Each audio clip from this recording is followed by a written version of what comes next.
Baik, Assalamualaikum warahmatullahi wabarakatuh. Selamat malam. Saya di sini Muhammad Tofar Eliansyah mewakili dari teman-teman kelompok kami. Kami berasal dari kelompok 4 Prombel 3 dan akan membahas tentang kode etik psikologi Indonesia, tepatnya dari HIMSI. Untuk kode etik yang akan kita bahas itu kita menjuru kepada 3 pasal, yaitu pasal 31, 32, dan pasal 37. Untuk yang kita jelaskan sendiri itu ada 4 bagian. Misal pasal 31, maka kita akan menjelaskan tentang penjelasan pasal itu sendiri, lalu ada contoh kasus, perbandingan dengan profesi lain, dan perbandingan dengan organisasi sesama profesi tetapi beda negara. Untuk anggota kelompok kami, yang pertama ada Syahrotul Milati, lalu ada Aristia Maulodani, mohon maaf, saya ulangi. Yang pertama ada Syahrotul Milati, lalu ada Muhammad Aristia Mauladani, ada Sabrina Rizkyana, lalu ada saya sendiri, dan ada Lalita Salma Rahmayanti. Selanjutnya adalah pendahuluan yang akan dijelaskan oleh Sabrina Rizkyana. Sebelum kita memasuki penjelasan tentang pasal, jadi saya bakal menjelaskan tentang apa itu psikolog dan ilmu psikologi, kode etik secara umum, dan kode etik dalam psikologi. Yang pertama, psikologi dan ilmuwan psikologi, yaitu merupakan profesi yang mengharuskan orang bekerja dengan profesi tersebut, bertemu, berkenalan, berbicara, dan harus dekat dengan orang lain yang kita sebut klien atau pasien. Tentu saja dengan tuntutan profesi tersebut itu bukanlah hal yang bisa dibilang mudah. Psikologi dan ilmuwan psikolog juga harus menjaga dan mengetahui batasan-batasan dengan klien atau pasien mengenai data, isi komunikasi, dan konsultasi. Maka dari itu, disusun aturan-aturan tersebut dalam pasal-pasal yang tertera dalam Kode Etik Psikologi. Kode etik secara umum memiliki definisi yaitu suatu pola aturan, langkah-langkah, simbol, atau prinsip-prinsip etis yang harus diikuti saat melakukan suatu pekerjaan. Kode etik juga dapat diartikan dengan aturan-aturan yang mengatur cara kita berperilaku dalam lingkungan tertentu atau perbuatan, atau juga cara orang tersebut bertindak yang dipengaruhi oleh situasi di sekitarnya. Dan kode etik dalam psikologi sendiri pun memiliki arti peraturan yang ditulis dan berisikan nilai-nilai yang menjadi pedoman bagi para psikolog dan ilmuwan psikologi dalam melakukan tugas profesinya agar dapat menciptakan kehidupan masyarakat yang lebih baik. Dalam kode etik sendiri pun pengertian kode etik ini terdapat pada bab 1 pedoman umum, pasal 1 pengertian ayat 1 yang berbunyi seperangkat nilai-nilai untuk ditaati dan dijalankan dengan sebaik-baiknya dalam melaksanakan kegiatan sebagai psikolog dan ilmu psikologi di Indonesia. Tujuan dibuatnya kode etik sendiri itu juga agar menciptakan kenyamanan, keamanan, dan ketertiban dalam suatu pekerjaan dan profesi sesuai dengan batasan-batasan itu. Selanjutnya itu ada penjelasan pasal 31 yang akan dijelaskan oleh teman saya, Dani.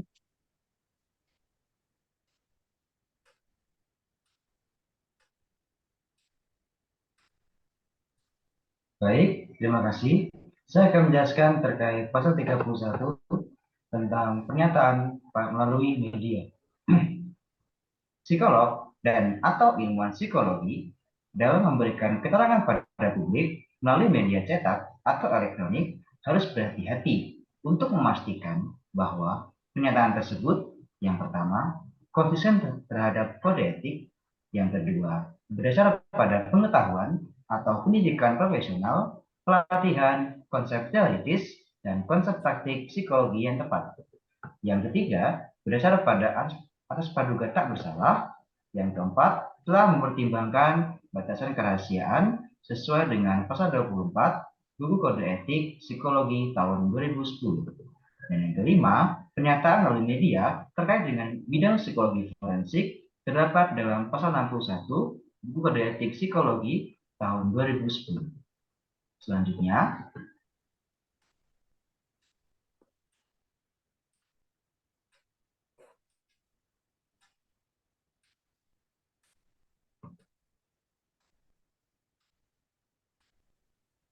dalam pasal 31 Kode Etik Psikologi Indonesia tahun 2010 dijelaskan bahwa seorang psikolog atau seorang ilmuwan psikologi harus mematuhi hal-hal yang telah diatur dalam pasal 31 ketika ia akan menggunakan sebuah media dalam menyampaikan informasi, baik media cetak maupun elektronik.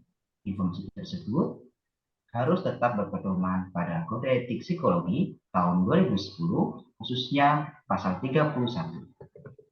Berdasarkan pada pengetahuan dan konsep ilmu psikologi yang tepat, dan wajib mempertimbangkan kerahasiaan informasi yang akan disampaikan berdasarkan pasal 24 Kode Etik Psikologi Indonesia tahun 2010 dan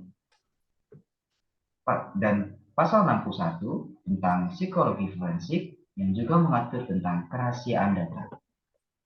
Artinya, seorang psikolog ketika menyampaikan sebuah informasi tidak boleh yang pertama menyalahi kode etik itu sendiri, karena kode etik dibuat untuk mempertahankan martabat atau kehormatan Dewan Psikologi.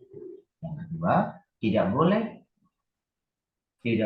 tidak berdasarkan pada pengetahuan atau pendidikan profesional, pelatihan, konsep teoritis, dan konsep praktik yang tepat. Artinya, seorang psikolog ketika akan berbicara pada orang lain terkait dengan keilmuan psikologi, mereka harus menyampaikannya sesuai dengan keilmuan psikologi yang tepat. Mereka tidak menyebarkan berita hoax, mereka tidak menyampaikan berita yang salah. Yang ketiga, berdasar pada asas praduga tak bersalah. Asas praduga tak bersalah ditujukan untuk memihak secara netral kepada siapapun yang ingin berkonsultasi pada seorang psikologi atau ilmuwan psikologi. Maksudnya adalah seorang psikolog tidak memandang seseorang dari masa lalu ataupun kesalahannya. Ketika seseorang datang ke seorang ilmuwan psikologi atau seorang psikolog, maka seorang psikolog tersebut harus melayaninya dengan baik sesuai dengan keilmuan psikologi yang tepat. Dan yang keempat atau yang terakhir, mempertimbangkan batasan kerahasiaan. Setiap ilmu psikologi atau informasi dalam ilmu psikologi memiliki batasan untuk disampaikan. Karena batasan ini diciptakan agar masyarakat tidak mengalami kepanikan ataupun hal yang tidak diinginkan lainnya.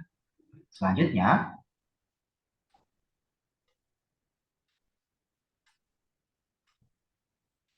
apabila pasal 31 Kode Etik Psikologi Indonesia tahun 2010 dibandingkan dengan the Statement of Ethical Principle of the EAP atau European Association for Psychotherapy atau pernyataan sikap dari Asosiasi Psikoterapi Eropa pada prinsip ke-7, terutama pada prinsip 7G tentang pernyataan publik yang berbunyi psikoterapis menyajikan ilmu dan seni psikologi dan menawarkan layanan, produk, dan publikasi mereka secara adil dan akurat, menghindari kesalahan penyajian melalui sensasionalisme berlebihan atau dangkal. Psikoterapis dipandu oleh kewajiban utama untuk membantu masyarakat dalam mengembangkan penilaian, opini, dan pilihan.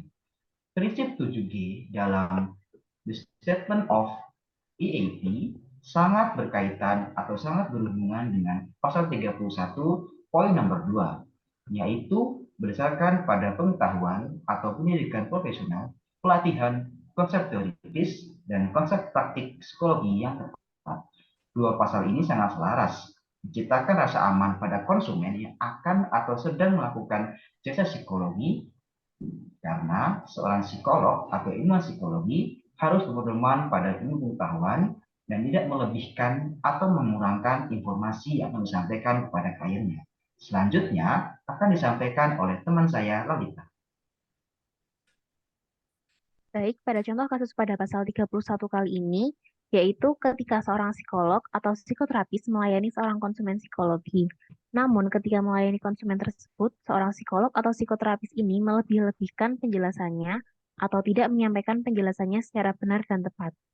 Dampak dari sikap tersebut bisa membuat konsumen menjadi salah dalam menanggapi kondisinya, baik membuat semakin khawatir secara berlebihan atau tidak menanggapinya serius karena penjelasan yang kurang tepat, sehingga menciptakan kondisi baru yang bisa saja lebih parah dari sebelum dia datang ke psikolog tersebut. Selanjutnya,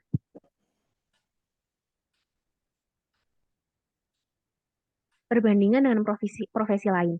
Pada pasal kali ini, kami membandingkan dengan Kode Etik Ikatan Dokter Indonesia. Berdasarkan hasil Muktamar ID ke-23 pada tahun 1997, dijelaskan secara penuh tentang penggunaan media massa sebagai sarana promosi suatu produk atau layanan yang melibatkan dokter di dalamnya. Baik dokter sendiri yang melakukan promosi atau seorang dokter yang diajak untuk mempromosikan layanan atau produk tertentu, hendaknya tidak dilakukan, mengingat kedudukan luhur dari tugas yang diemban seorang dokter yang bekerja berdasarkan keikhlasan dan hati nurani. Artinya, seorang dokter pada dasarnya sangat dilarang untuk terlibat ke dalam hal-hal yang berbentuk promosi tentang ilmu kedokteran yang dikhawatirkan akan menimbulkan salah penafsiran kepada masyarakat. Selanjutnya terkait pasal 32 akan dijelaskan oleh Dani.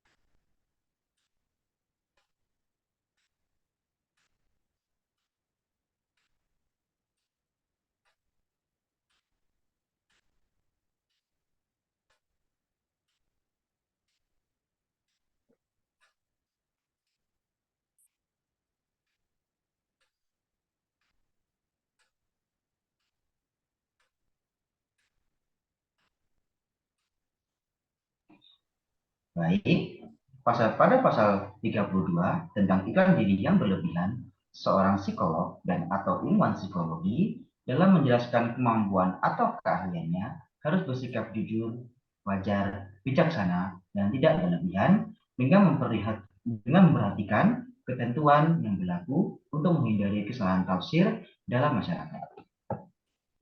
Selanjutnya,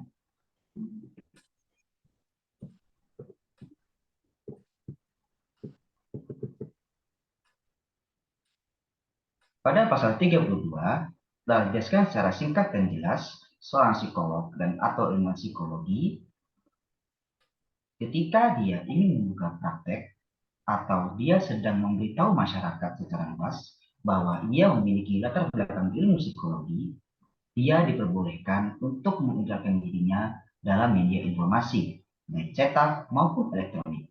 Namun, apa yang ada dalam dirinya harus sesuai dengan apa yang tertulis dalam media informasi.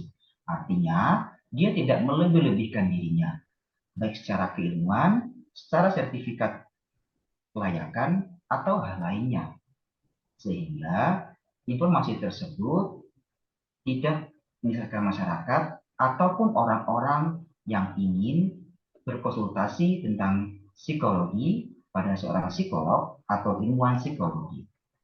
Terutama pada seorang psikolog yang hanya memanfaatkan atau bekerja untuk kepentingan material semata. Karena pada dasarnya seorang psikolog atau ilmuwan psikologi harus mengabadikan dirinya menjadi seorang pengabdi masyarakat. Selanjutnya, dalam pasal 32 tentang iklan diri yang berlebihan, kita kembali membandingkannya dengan Ethic Principle of EAP atau European Association of Principles, terutama dalam prinsip ke-7 poin A hingga poin C. Saya akan membacakan tentang poin 7A. Ketika mengumumkan atau mengirimkan layanan profesional, psikoterapis dapat mencantumkan informasi berikut untuk menggambarkan penyedia dan layanan yang diberikan, yaitu nama, gelar akademik tertinggi yang relevan dengan atau sertifikat pelatihan yang diperoleh dari lembaga terakreditasi, tanggal, jenis penghargaan ICT, keanggotaan organisasi, psikoterapi, dan badan profesional yang relevan atau terkait alamat, nomor kerja, jam kerja, daftar singkat jenis layanan psikologis yang ditawarkan, penyajian informasi biaya yang sesuai, bahasa asing yang digunakan, kebijakan sehubungan dengan asuransi, atau pihak ketiga pembayaran informasi singkat dan relevan lainnya. Informasi tambahan yang relevan atau penting dapat disertakan jika tidak dilarang oleh bagian dan lain dari prinsip etika ini. Maksudnya adalah ketika seseorang yang ingin mengiklankan dirinya, mereka harus benar-benar jelas dan benar dalam memberikan nama, gelar akademik yang paling tinggi, atau sertifikat pelatihan yang ia peroleh dari lembaga terakreditasi. Dalam hal ini, di Indonesia, kita memiliki HIMSI sebagai lembaga yang menaungi orang-orang dengan latar belakang psikologi. Sehingga masyarakat yang ingin berobat tahu tentang apa latar belakangnya, siapa orangnya, dan bagaimana keilmuannya. Selain itu, seorang psikolog atau ilmuwan psikologi juga harus menyampaikan informasi terkait pelayanannya, baik jam kerja, nomor telepon, jenis pelayanan, biaya, bahasa, dan hal-hal lainnya yang diatur oleh pihak psikolog. Sehingga masyarakat tidak sesat tentang informasi tersebut. Selanjutnya, pada pasal 7C dijelaskan secara singkat bahwa psikoterapis tidak memberikan kompensasi atau memberikan sesuatu yang berharga kepada perwakilan pers, radio, televisi, atau media komunikasi lainnya sebagai antisipasi atau sebagai imbalan atas publisitas profesional dalam sebuah berita. Iklan berbayar harus diidentifikasi demikian, kecuali jika jelas dari konteksnya bahwa iklan tersebut adalah iklan berbayar. Maksudnya adalah ketika seseorang psikoterapis, psikolog, atau ilmuwan psikologi ingin membuat iklan tentang dirinya, dia tidak memberikan kompensasi tambahan atau sesuatu yang berharga pada orang-orang yang terlibat dalam publikasi. Karena hal tersebut telah dilarang.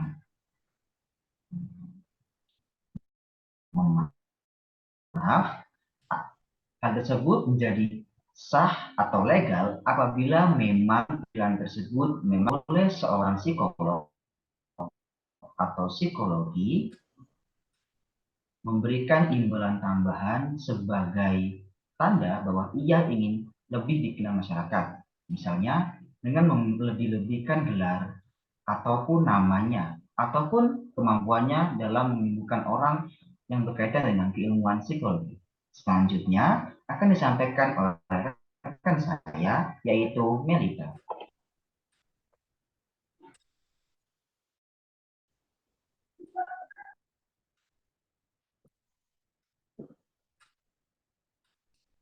Baik, selanjutnya ada contoh dari kasus pasal 32. Contohnya yaitu ada seorang psikolog yang telah mendapat izin praktek dari HIMSI di Jawa Tengah dan berniat untuk memasang iklan tentang prakteknya. Namun, dalam proses memasang iklan, psikolog tersebut ternyata membayar lebih kepada perusahaan iklan agar mereka menulis hal-hal tentang psikolog tersebut secara berlebihan. Ia menuliskan bahwa ia adalah seorang psikolog nomor 1 di Indonesia, telah menangani banyak kasus psikologi selama 10 tahun belakangan, dan kemampuan-kemampuan yang sebenarnya tidak dikuasai atau tidak dimiliki oleh psikolog tersebut. Setelah melihat bahwa hal-hal berlebihan tersebut telah terpasang dan tersebar ke masyarakat, psikolog tersebut malah senang atas kejadian tersebut karena ini menguntungkan bagi psikolog. Padahal, psikolog tersebut jelas-jelas telah melanggar pasal 32 Kode Etik Psikologi Indonesia tahun 2010 tentang iklan diri yang berlebihan. Selanjutnya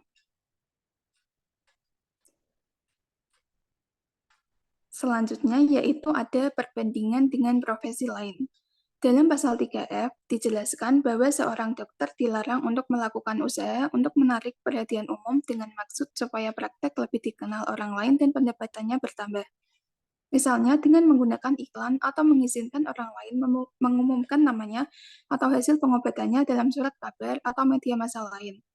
Meski tidak mirip, namun tujuan dan maksud dari Kode Etik Psikologi Indonesia dan Kode Etik Profesi Kedokteran ini adalah sama. Karena pada dasarnya, seorang dokter dan psikolog atau psikoterapis bekerja berdasarkan hati nurani untuk mengobati dan menyehatkan masyarakat, baik secara fisik maupun mental. Sehingga promosi terhadap seorang dokter dan psikolog atau psikoterapis hendaknya dihindarkan. Selanjutnya ada pasal 37 yang akan dijelaskan oleh rekan saya, Noval.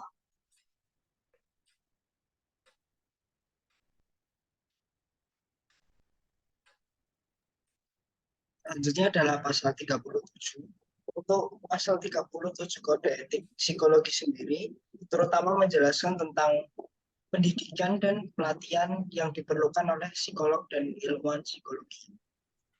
Nah, di pasal 37 sendiri, intinya membahas tentang perancangan teknologi pendidikan, dan pendidikan itu sendiri harus membawa ke arah yang lebih baik untuk kemaslahatan bersama. Seperti pada poin A, pendidikan adalah proses perubahan sikap dan perilaku individu atau kelompok atau komunitas yang bertujuan untuk membawa ke arah yang lebih baik. Begitu juga dengan pasal B, psikolog dan ilmuwan psikologi harus merancang dan menjelaskan program pendidikan dan pelatihan dengan maka yang tepat guna kemaslahatan bersama. Jadi seluruh pendidikan atau training-training yang dilakukan dalam bidang keilmuan psikologi harus bersama-sama semuanya ke arah yang lebih baik guna kemaslahatan bersama. Lalu untuk poin yang C sendiri, pendidikan dan teknologi pendidikan tadi yang akan digunakan untuk mengajar itu wajib mendapat pengakuan dari HIMSI. Tidak hanya pendidikan, tetapi juga praktik spesialisasi psikologi itu harus mendapat pengakuan dari HIMSI. Nah, ini kenapa pengakuan saya beri highlight, karena memang untuk contoh kasus selanjutnya adalah berkaitan dengan praktik yang tidak mendapatkan pengakuan dari HIMSI. Nah, untuk contoh kasusnya sendiri ada contoh kasus dari Dendi Susanto ODS. Dendi Susanto ODS adalah seorang motivator. Dia adalah seorang motivator, tetapi dia melakukan praktik psikologi. Nah, dia adalah hal yang salah, tetapi untuk praktek CDS sendiri ini sudah menyebar di berbagai kota besar. Nah, tidak hanya secara offline, tapi praktik DS secara online, yaitu melalui channel YouTube-nya dan juga di Instagram, itu juga sudah memiliki pengikut banyak. Padahal terapi psikologis yang dilakukan oleh saudara DS ternyata setelah ditelusuri tidak mendapatkan pengakuan dari HIMSI dan tidak mendapatkan izin dari HIMSI.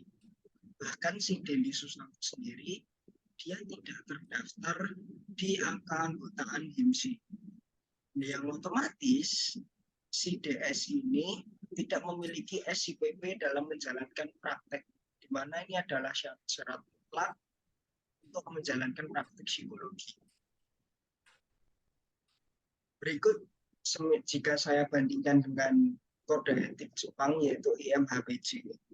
Di kode etik psikologi Jepang sendiri, untuk kita melakukan praktek itu wajib terkualifikasi dalam pelatihan, pengalaman, dan pendidikan oleh IHMPJ itu sendiri. Jadi praktek yang akan kita lakukan dan mulai bagaimana praktek itu diwujudkan dan apa isi dari praktek itu harus sesuai dengan IHMPJ dan harus terkualifikasi oleh IHMPJ itu sendiri. Di mana hal ini mirip dengan kode etik psikologi pasal 37, di mana jika kita melakukan training atau pendidikan itu wajib mendapatkan pengakuan dari HIMSI. Jadi yang dilakukan saudara Dendi Susanto, baik dari kode etik psikologi Indonesia maupun kode etik psikologi Jepang, itu adalah sebuah kesalahan, di mana sama-sama tidak mendapatkan pengakuan dari organisasi psikologi negara setempat. Selanjutnya adalah jika kode etik pasal 37 tadi yang dilanggar oleh Dendi Susanto dikaitkan dengan profesi bimbingan dan konseling yang akan dijelaskan oleh teman kami, Ica. Kode etik bimbingan dan konseling bab 2 bagian C kegiatan profesional pasal 3A tentang praktik mandiri menyatakan konselor wajib memberi izin praktik atau lisensi dari organisasi profesi bimbingan dan konseling yaitu Asosiasi Bimbingan dan Konseling Indonesia atau ABKIN. Yang artinya dalam profesi bimbingan dan konseling memerlukan izin dan pengakuan lisensi dari organisasi profesi yang meliputi profesi tersebut yaitu Asosiasi Bimbingan dan Konseling Indonesia atau ABKIN. Hal ini sama seperti kode etik pasal 37 kode etik psikologi, yaitu bagian C yaitu perguruan tinggi, HIMSI, asosiasi atau ikatan minat dan atau praktik spesialisasi psikologi atau lembaga lain harus mendapatkan pengakuan dari HIMSI untuk menjalankan kegiatan praktik dan training. Dan melihat perbandingan kode etik sesama profesi berbeda organisasi yang dijelaskan oleh Saudara Naval tadi, yaitu HIMSI dan IMHPJ, yang perbandingan kode etik berbeda profesi ini, yaitu HIMSI dan APKIN, dapat diambil pernyataan bahwa tindakan pelanggaran pasal 37 kode etik psikologi oleh Saudara DS tidak dapat dibenarkan dalam hal apapun. Selanjutnya yaitu ada kesimpulan yang akan disampaikan oleh rekan saya, Milati. Baik, jadi kesimpulannya yaitu secara garis besar, kode etik psikologi ini membahas mengenai peran psikolog dalam kesehatan mental dan pentingnya etika dalam praktik psikologi. Kode etik psikologi ini menekankan etika dan tanggung jawab psikolog dalam memberikan pelayanan kesehatan mental untuk menjaga kerahasiaan data dan memahami batasan yang ada dalam praktik psikologi. Dengan demikian, kode etik psikologi bertujuan untuk menjaga integritas dan kepercayaan masyarakat terhadap praktik psikologi dengan memberikan pedoman perilaku yang etis bagi psikolog dan ilmuwan psikologi. Demikian kesimpulan yang dapat kami sampaikan. Sekian dari kelompok kami, yaitu kelompok 4 Promel 3 yang spesialis membahas pasal 31, 32, dan pasal 37. Saya Noval, mewakili semua kelompok. Kami pamit undur diri. Wassalamualaikum warahmatullahi wabarakatuh.